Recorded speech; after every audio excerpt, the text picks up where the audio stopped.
Poder em Pauta, com Amanda Valeri.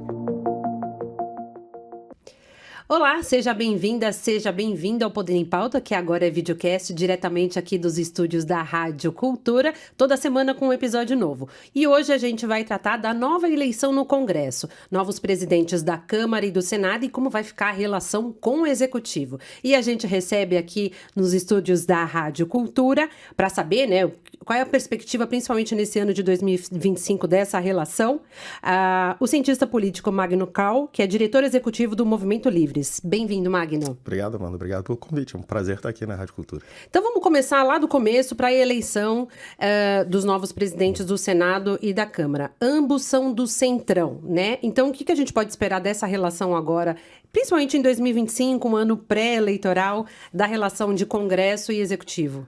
A gente espera uma relação um pouco melhor. Até o início de 2025, com o Arthur Lira liderando a Câmara, a gente teve uma relação entre Executivo e Legislativo que não foi boa.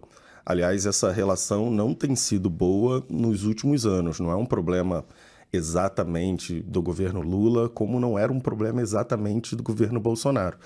A Câmara e o Senado, mas principalmente a Câmara, tem se fortalecido bastante nos últimos anos, principalmente pelo aumento das emendas disponíveis aos parlamentares, que faz com que eles sejam não só mais poderosos relativamente ao Executivo, mas muito mais independentes. Então faz com que essa relação entre Executivo e Legislativo fique um pouco mais difícil. Arthur Lira era um presidente muito vocal, como tinha sido Rodrigo Maia nos tempos do presidente Jair Bolsonaro, e o que se espera é que Hugo Motta seja um presidente um pouco mais palatável para o governo, um pouco menos vocal em suas críticas. Vale lembrar que Arthur Lira criticou a articulação do governo numerosas vezes, inclusive publicamente, chegou a dizer que o governo não tinha base, que o ministro Padilha, o responsável pela articulação do governo junto ao Legislativo, era o seu adversário.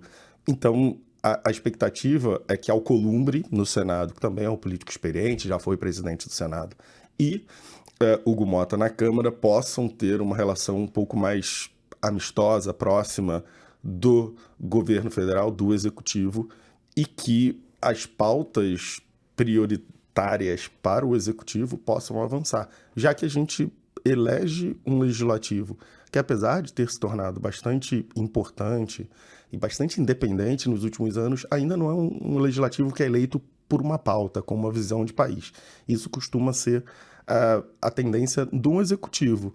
Então, nós temos hoje uma relação um pouco descalibrada. Se espera muito do Executivo, mas muito do poder do Executivo foi transferido para o Legislativo. Então, se eles não se entendem, as coisas ficam um tanto travadas, e eu acho que essa é a impressão das pessoas nos últimos 2 anos, que nós temos um governo, uma administração pública um tanto travada, tanto pelas realizações na Câmara, quanto também no lado da Presidência da República. Pegando um gancho nessa sua resposta, você acredita que a gente viu nos anos 23 e 24 muito uma negociação meio ali no varejo?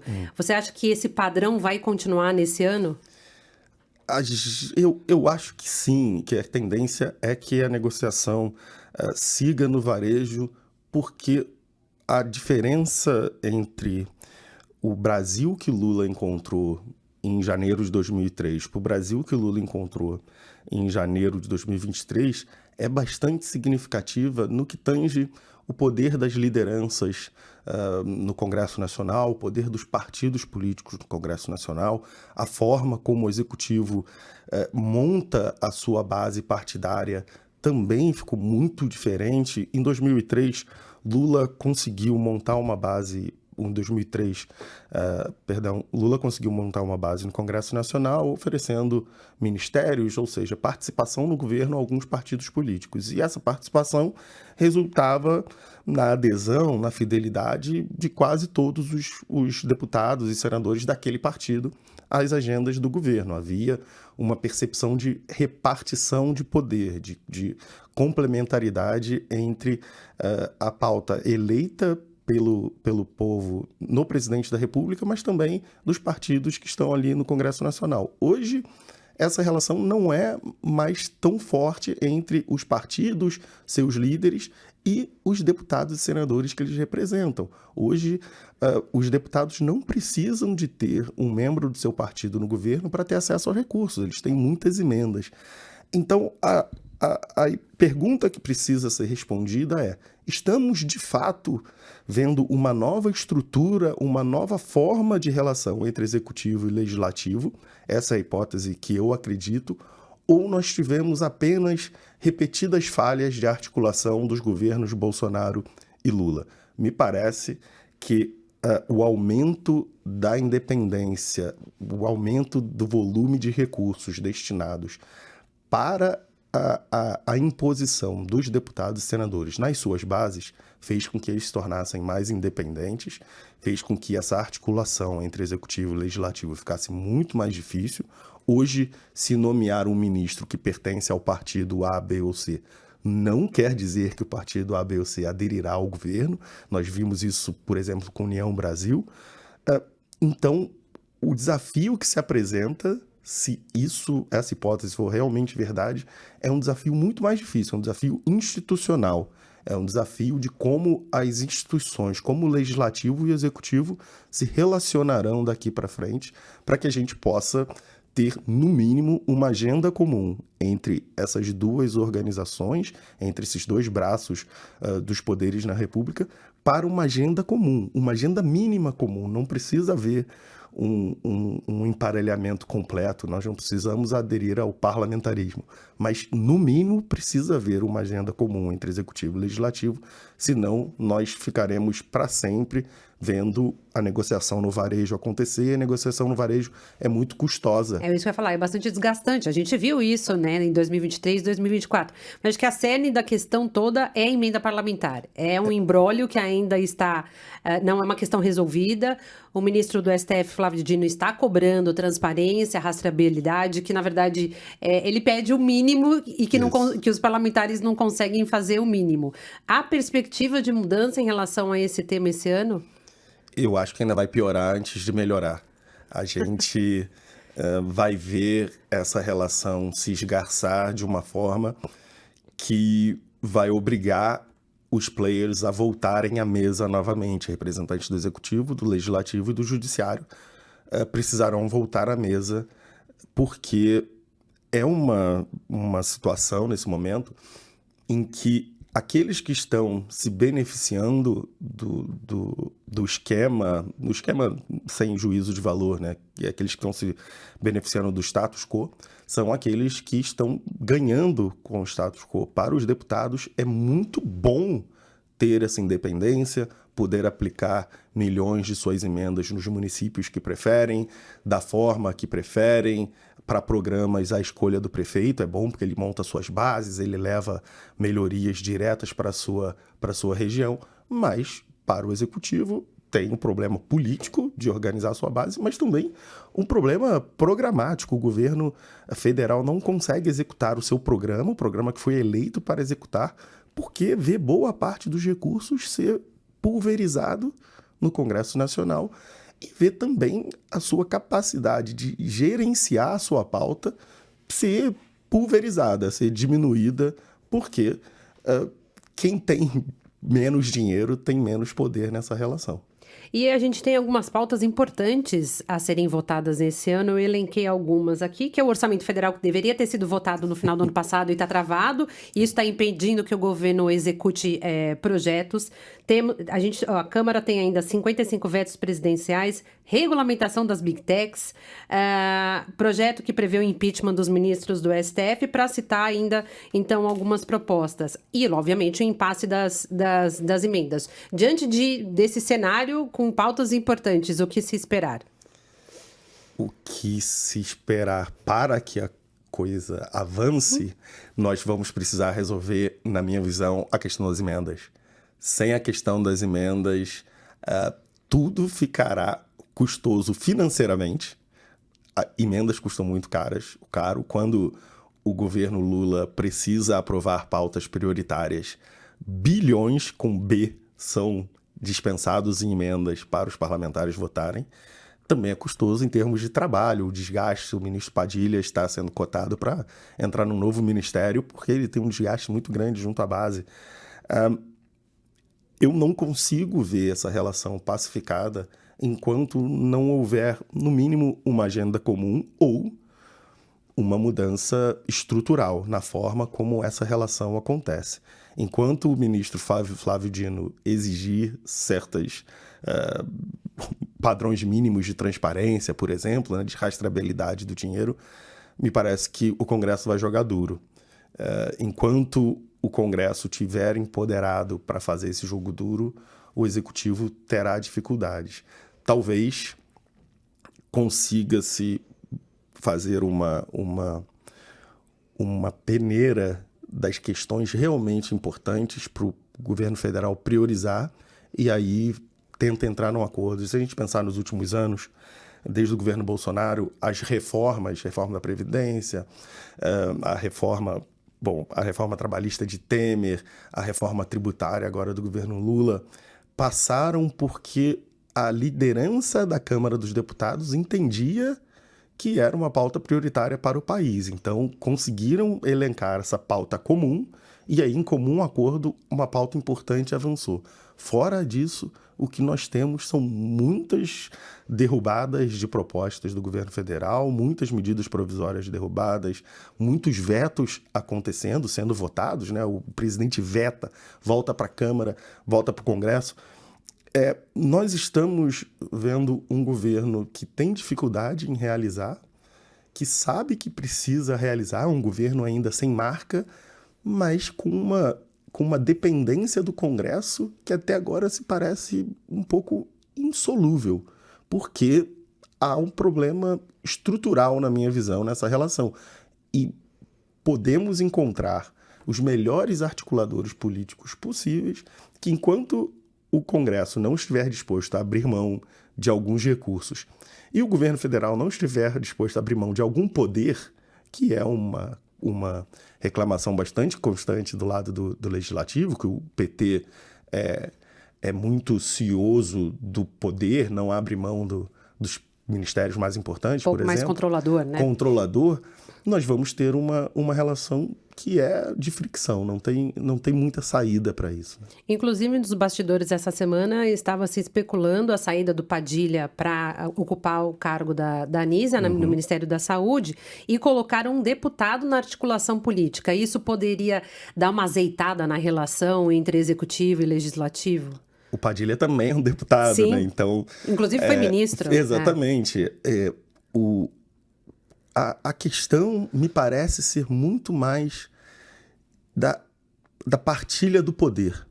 Enquanto persistir, e a gente conversa com muita gente, há uma percepção de que o PT resiste a ceder a aliados partes do governo. Então, se um deputado não se vê parte daquele governo, não se vê parte daquela estrutura, não se vê parte daquele programa, por que ele irá apoiar as iniciativas desse governo?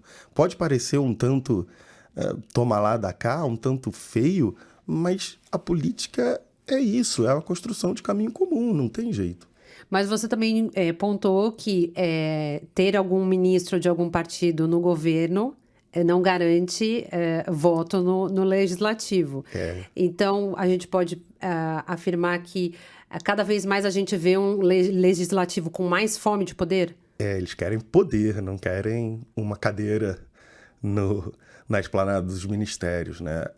Antigamente, um ministério, o controle de uma estatal, significava a possibilidade daquele deputado, daquele senador, mas principalmente o deputado, de atuar na ponta, né? Então, há um cargo federal no estado de um deputado, você ceder aquele cargo para o deputado, era uma cessão de poder. O deputado poderia realizar coisas em seu... Até porque onde estava o dinheiro. Agora a gente vê o dinheiro pulverizado, né? Exato. Então, acho que talvez seria um momento da gente repensar a forma de poder no Brasil, até como o próprio novo presidente da Câmara sugeriu o semipresidencialismo?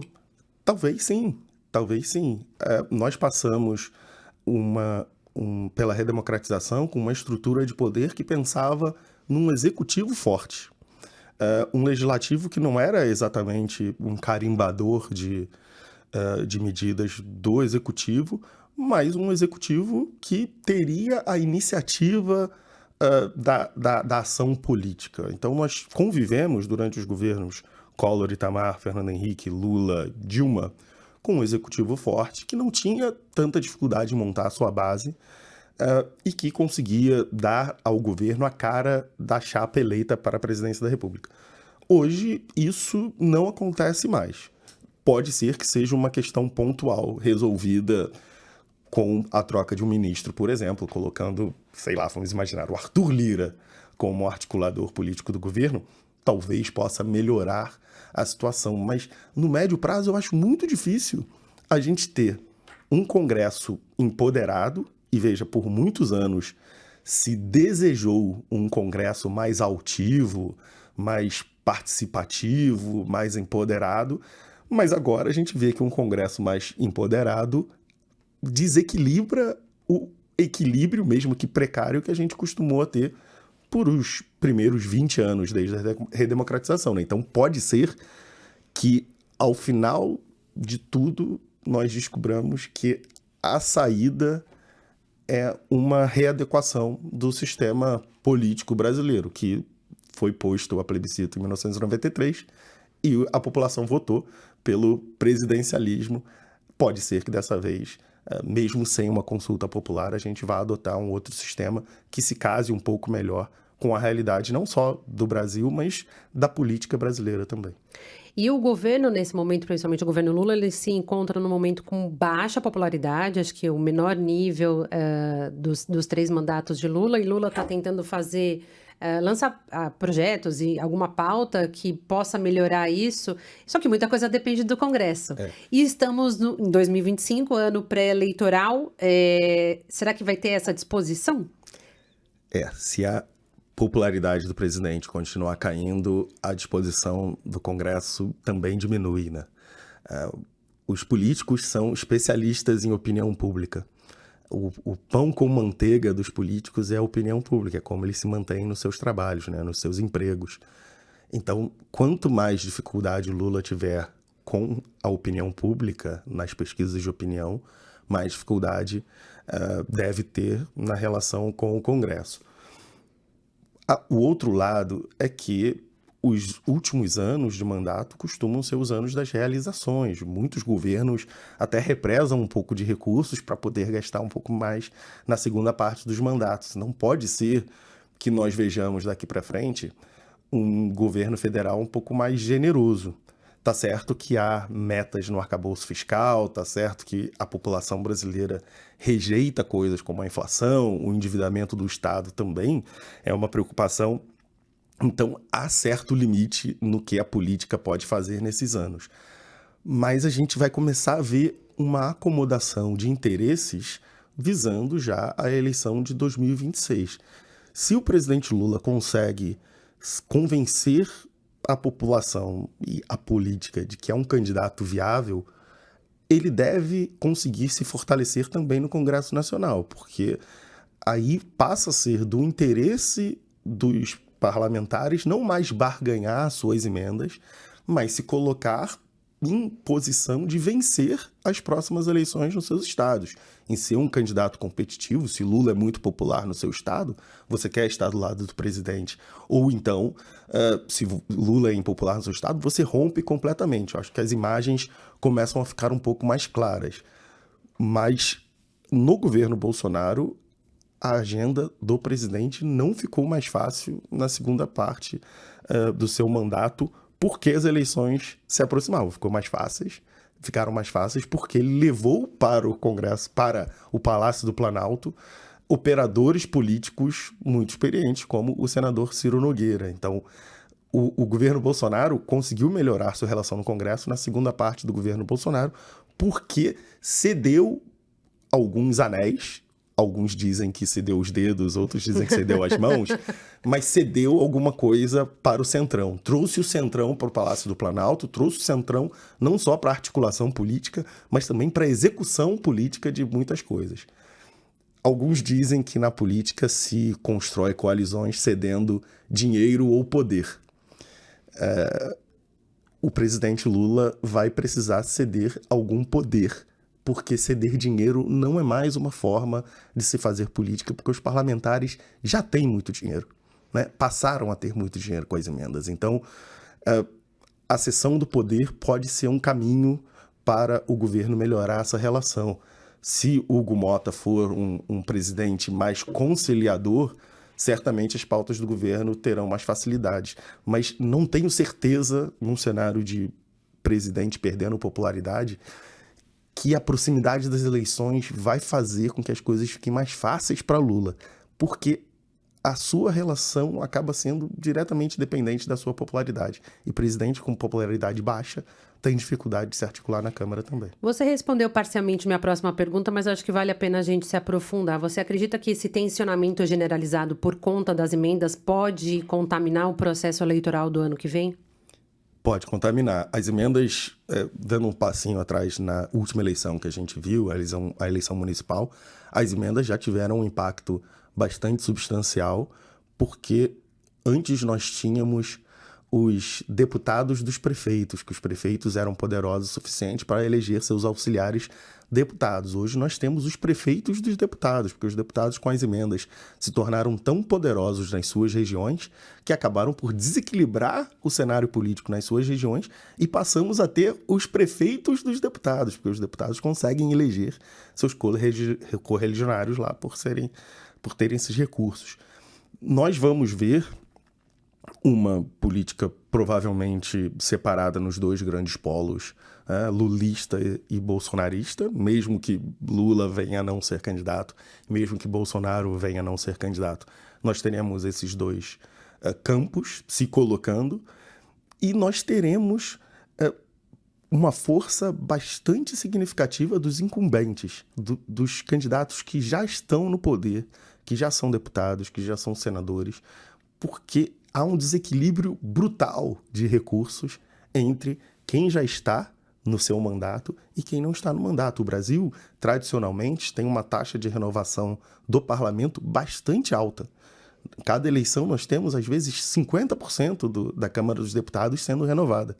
Mas com a possibilidade dos deputados levarem muitos recursos para suas regiões, com o financiamento público de campanha, entregando uma quantidade significativa de dinheiro das campanhas para as direções partidárias, que, por sua vez, entregam preferencialmente esse dinheiro a quem já tem mandato, nós veremos uma força significativa de quem já está no jogo e provavelmente uma taxa de renovação muito menor do que a gente costuma ver, por termos, novamente, os congressistas se empoderando bastante em termos de recursos que se transformam em poder político nas suas regiões.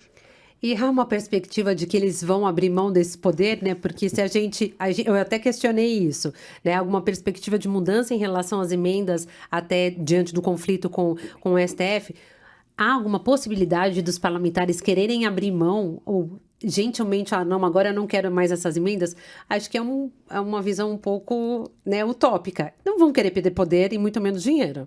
Acho que não vão querer. Pode ser que, como parte de um acordo maior, como parte de uma mudança estrutural, a gente fala no semipresidencialismo, no semiparlamentarismo, no semipresidencialismo, no parlamentarismo, talvez como parte de uma mudança estrutural possa haver, no bojo disso tudo, uma diminuição das emendas ou uma forma mais republicana, com transparência, com rastreabilidade, com a determinação de para qual projeto, o que está sendo financiado exatamente com essas emendas, nós consigamos ver esse poder financeiro ser diluído. Mas do jeito que está nesse momento, acho que os incentivos para que isso seja mudado são muito pequenos. Até porque o presidente Lula, quando concorreu nessa última eleição, chamou o orçamento secreto do maior escândalo de corrupção da história do Brasil. Mas há muita gente na política brasileira que não entende que isso seja corrupção, que a execução do orçamento pelo parlamento, ou a participação maior do parlamento na execução do orçamento, seja absolutamente natural, já que acreditam que os deputados conhecem melhor a realidade de suas regiões do que o governo federal. Logo, se cabe aos parlamentares a execução de 25%, 30% do orçamento federal restante, depois que todas as obrigações são pagas, são executados pelos parlamentares, muita gente entende que essa é uma forma mais razoável, inclusive, de se distribuir dinheiro. Pode ser que seja verdade, mas o que nós temos hoje é um parlamentar eleito com uma pauta pontual, seja regional ou seja temática, e um governo federal que é eleito com uma pauta nacional, uma visão de país. Então nós temos um governante eleito com uma visão de país perdendo seu poder e recursos para um representante que se elegeu com uma pauta muito pequena, e aí sem juízo de valor, uma pauta regional, local, ou uma pauta temática. E isso dificulta para o executivo realizar a sua visão de país e frustra o eleitor. O eleitor que votou em Lula para a presidência da República se sente frustrado porque Lula não consegue colocar o seu programa para rodar. Como o eleitor de Bolsonaro possivelmente também se sentia frustrado porque Bolsonaro tinha muita dificuldade com a Câmara dos Deputados também.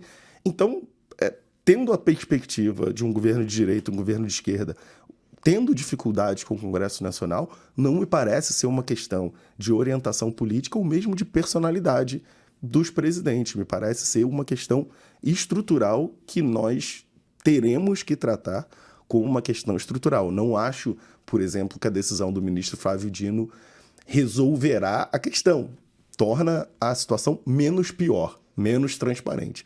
Mas nós seguiremos, por enquanto, com esses dois polos de poder e de emprego de recursos disputando o mesmo recurso, que é escasso, como sabemos. E uma mudança estrutural dessa forma, como você falou, qual a chance de ela vir em pauta num ano pré-eleitoral? A não ser que haja uma crise institucional que faça com que os políticos acreditem que seus interesses estão sendo ameaçados, acho que as chances são muito baixas. E por isso que eu disse anteriormente que imagino que ainda vai piorar antes de melhorar.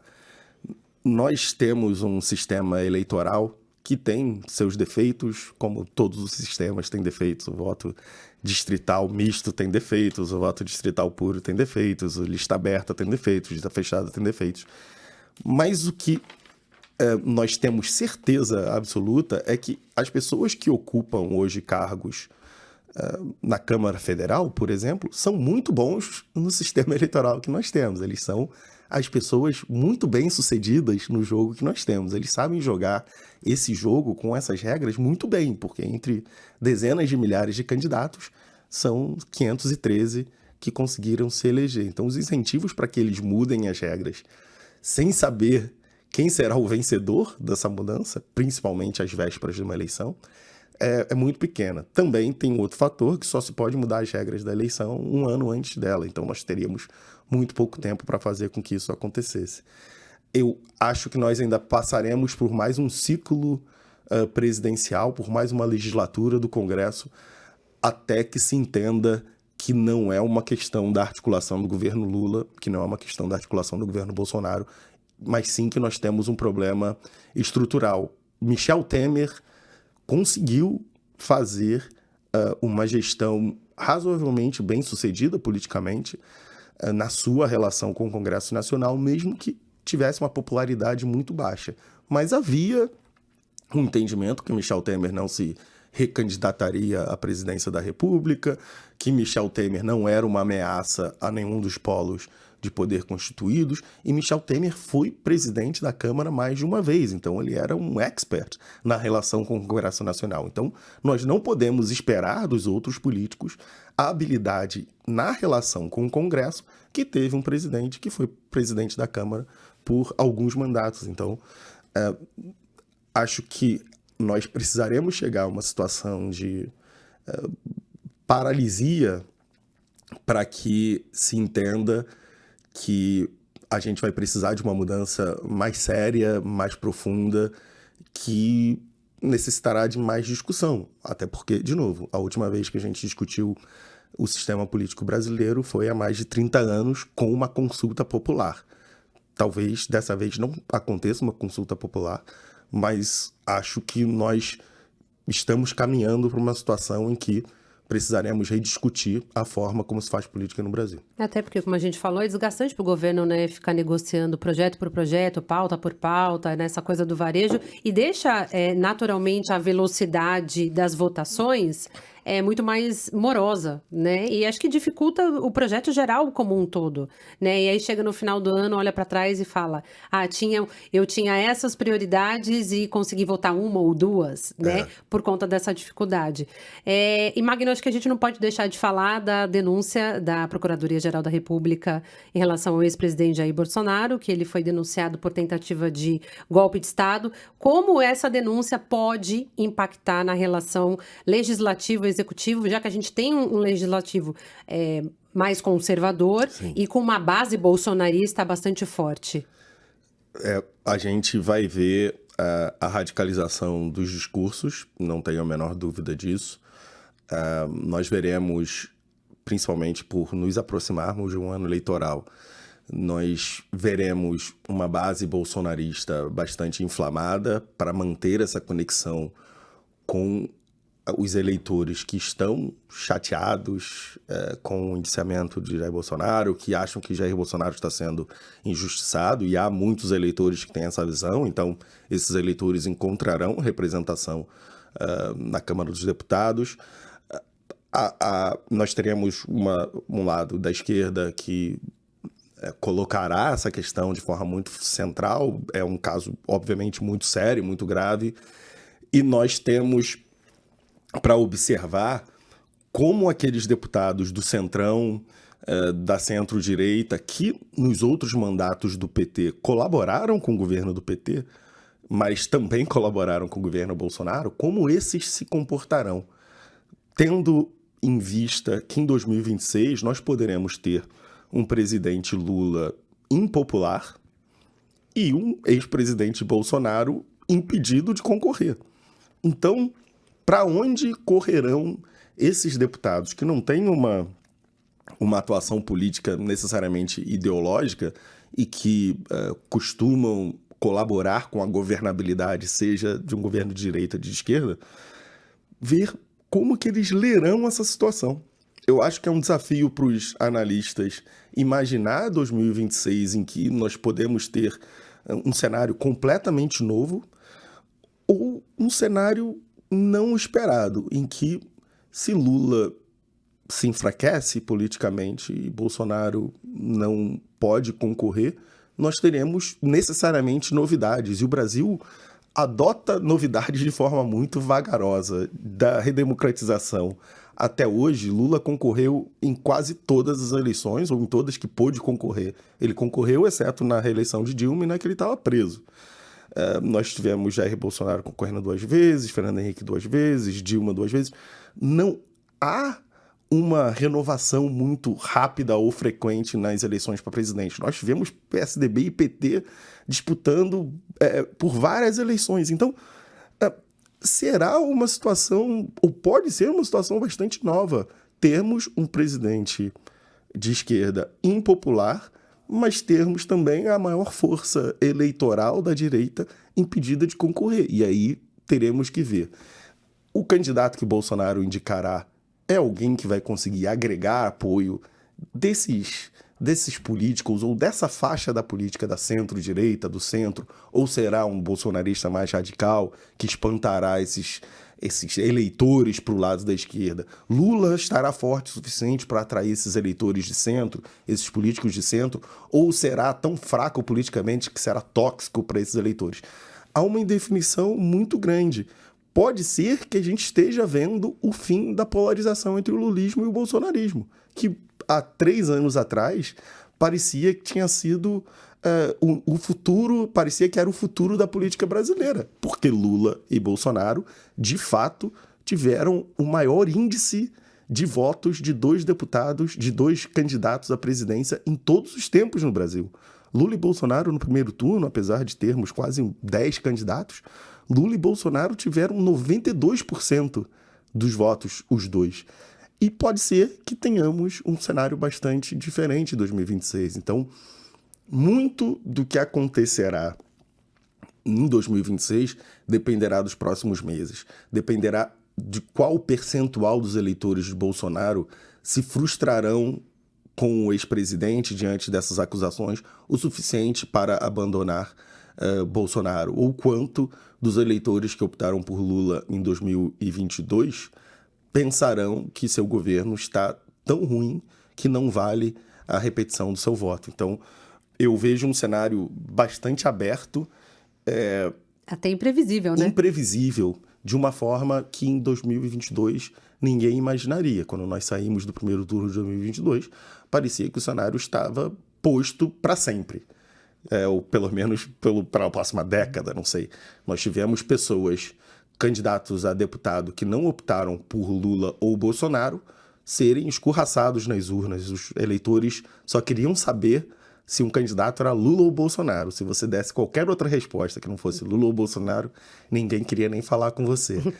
Então, hoje nós podemos estar diante de um cenário muito diferente. Mas, de novo, acho que é cedo porque a gente ainda não sabe qual será a reação da população e da política diante de acusações tão graves quanto as feitas na denúncia da PGR contra o ex-presidente Bolsonaro. E acho que tem mais um elemento importante que impacta nessa questão, olhando para 2026, a questão econômica, né? Porque a gente, por mais que tenha pleno emprego, né, quase pleno emprego, índice bastante baixo, aumento da renda, mais uma inflação alta. Exato. E a inflação de alimentos, né? Então, o argumento do governo de que a inflação está controlada não soa verdadeiro para a população. E esse é um desafio imenso. As pessoas passam a duvidar dos números oficiais porque não é isso que ela vê no supermercado. Parece que os números oficiais são uma fantasia que o governo tenta vender. E o mesmo acontece com os números do emprego. Se as pessoas estão empregadas precariamente, se as pessoas estão vivendo no mercado informal, se as pessoas conhecem pessoas que estão tendo dificuldades, elas não acreditam que a economia está com bons números, porque ela olha ao seu redor e fala, como isso pode estar bom? Só está bom para o governo. E isso aumenta a desconfiança. Hoje nós temos um cenário de desconfiança da população em relação ao governo muito grande. A gente pode lembrar da crise do Pix, que houve, de fato, muita desinformação, mas uma pesquisa mostrou que mesmo para as pessoas que sabiam que o governo não taxaria o Pix, mesmo que as pessoas que sabiam que o governo tinha desistido daquela proposta, elas ainda assim achavam que era possível que o governo viesse a taxar o Pix. Ou seja, mesmo que você me garantisse que o governo desistiu da ideia de taxar, ou da ideia que nem ia taxar o Pix, as pessoas ainda acham que isso é possível. Então nós temos uma questão da desconfiança muito grande. E a inflação de alimentos é muito danosa. A inflação de alimentos foi muito danosa para Jair Bolsonaro, aconteceu no contexto da pandemia, mas não acabou durante a pandemia. Nós tivemos campanhas populares sobre os preços dos alimentos e nós continuamos a ver o preço dos alimentos subindo. E aí há uma série de explicações conjunturais, como havia na época do governo Bolsonaro, mas que a população está vendo o seu estilo de vida, o seu nível de vida ficar pior. Então, nós temos a realidade de que a renda cresce e o emprego cresce, mas que o dinheiro compra cada vez menos coisas, então o sentimento na população é do empobrecimento. Se eu tenho um trabalho e esse trabalho compra menos coisas hoje do que comprava ontem, o meu sentimento não é de que a vida está melhorando, mas que está piorando. E isso é um desafio para o governo absurdo, porque em ano de eleição a gente não discutirá exatamente, para a maioria das pessoas, o índice oficial de inflação. Sim. A gente discutirá o sentimento de que as coisas estão ficando mais caras. E o sentimento de que as coisas estão ficando mais caras é uma força muito importante na hora da pessoa julgar um governo. E a nossa história já mostrou isso já mais de uma vez, né? Exatamente. A inflação virou a inflação é um trauma muito presente nos brasileiros, é um trauma multigeracional. Boa parte dos eleitores de hoje não eram adultos em 1994, mas ouviram de alguém ou se lembram de ser crianças, de como era a vida na inflação, de como a qualidade de vida era baixa, de como o acesso a certos produtos era difícil. Então, nós carregamos conosco essa herança geracional do trauma da inflação. E ver os preços subindo é uma coisa que traumatizou o eleitor brasileiro de uma forma tão perceptível, que faz com que a defesa de políticas que possam levar ao aumento da inflação se tornem quase que tóxicas. É muito ruim para um governante ou para um candidato ser visto como alguém que possa levar a economia brasileira para um quadro inflacionário. Magno, a gente tem ainda um longo ano ainda pela frente, né, para acompanhar. Os trabalhos do Congresso ainda não começaram efetivamente, vão começar depois do Carnaval, então a gente vai ficar de olho nessa pauta. Muito obrigada aqui pela participação no Poder em Pauta. Obrigado, Amanda. Foi um prazer bater um papo contigo. E você, se você gostou desse episódio, compartilha com amigos, amigas, colegas de trabalho, familiares e, claro, não deixa de comentar aqui embaixo. Na semana que vem a gente volta com uma nova pauta. Até lá!